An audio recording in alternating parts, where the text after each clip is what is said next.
Basilica of Our Lady of the Holy Rosary of Manaoag ay matatagpuan dito sa norte ng Pilipinas. Sikat na sikat ang kanyang pilgrimage site dito sa bayan ng Manaoag, Pangasinan. Eventually,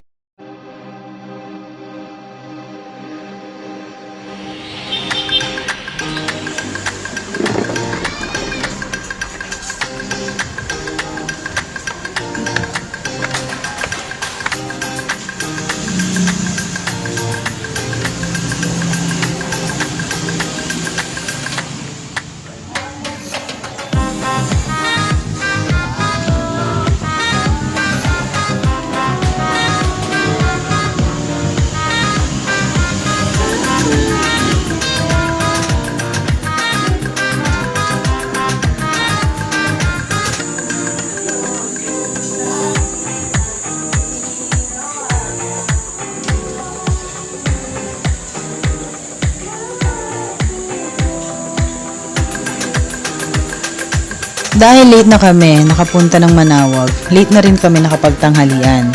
Dinayo namin tong hardin sa Paraiso na matatagpuan sa Barangay Lelemaan, Manaoag, Pangasinan.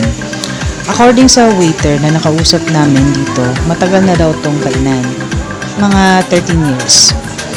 Ang specialty nila dito ay seafood, pero dahil walang sa mood ang senior ko magkamay, sinigang na panga na lang na order namin. Pero sinubukan ko din naman ang kanilang kare-kare, bagnet at pakbet Ilocos nila.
Mama.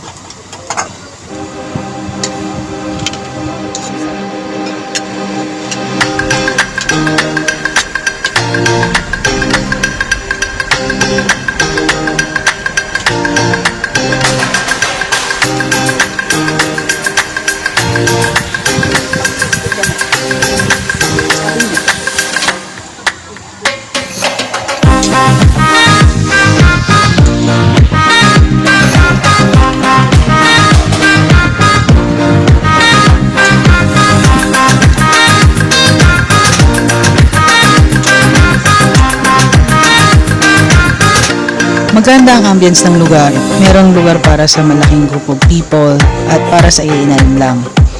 Malapit lang din siya sa ilog at kung nature lover ka, makakapag-relax ka dito habang hinihintay mo ang order mo. Kung meron man akong side comment, yun siguro is yung magkaroon sana sila ng bell or something kung ang pwesto ng tao ay dun sa mga kubo-kubo nila, para kung sakaling may additional order ka pa or magbibill out ka na, madaling makakuha ng attention ng waiter lalo't maraming tao. But overall, panalo ang food nila sa sarap.